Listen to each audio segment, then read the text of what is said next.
तो सुनो, आज हम लोग पढ़ेंगे 12.1 पाठ नाम क्या है?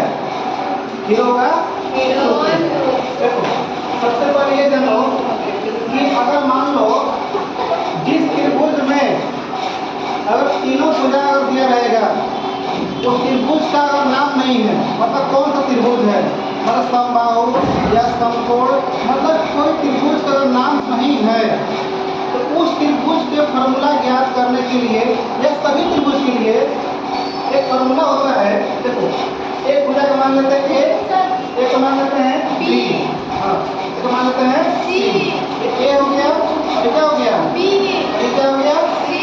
देखो, थियोरम का सूत्र से त्रिभुज का क्षेत्रफल ज्ञात करने से पहले हम ज्ञात करते हैं एस का मान। एस मतलब क्या होता है? अर्ध परिमाण। क्या होता है?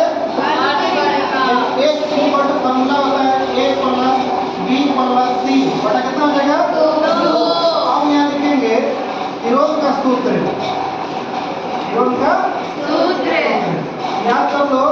त्रिभुज का क्षेत्रफल ज्ञात करने के लिए थियोरम सूत्र के द्वारा एक फॉर्मूला होता है under root S minus A S minus B S minus C दिक्कत है नहीं करना ना।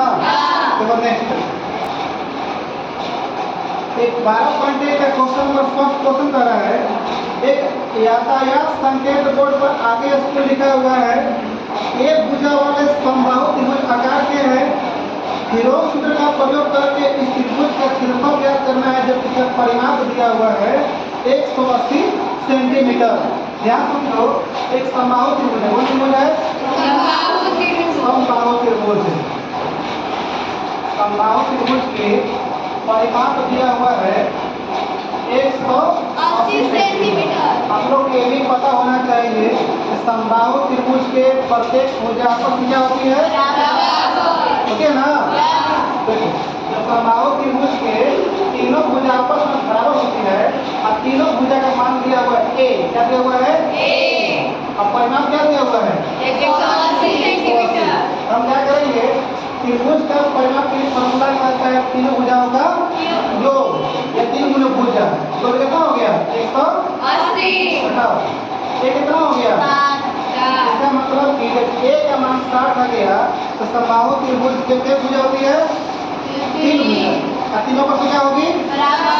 जब ए को 60 है तो तीनों कितना होगा? 60। ए भी 60 बी भी 60 और सी भी 60।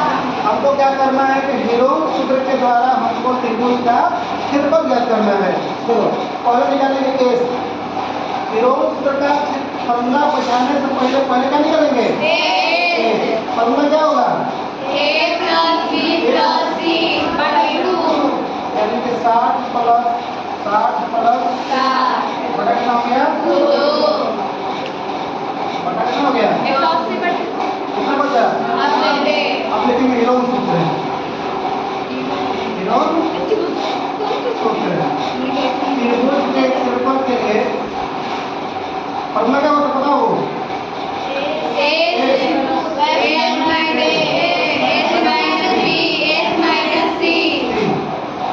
बताओ एस क्या दिया हुआ है? 90। पहले भुजा क्या है? 60। और भुजा क्या है? 60। और तीसरी भुजा 60। बताना है हमको। घटा क्या बचेगा? 30 और 30 यानी कि देखो अब 90 को लिख सकते हैं 30 गुना 3 अब 30 छोड़ दो 30 है एक और 30 अब बोलो किससे को है? 1 2 3 4 और वर्गमूल के नियम कहता है कि 2 पर 1 बाहर होता है ना। यदि 4 को किसका है? बाहर क्या आएगा? यानी कि 30 गुना 30 और कितना हो जाएगा? 30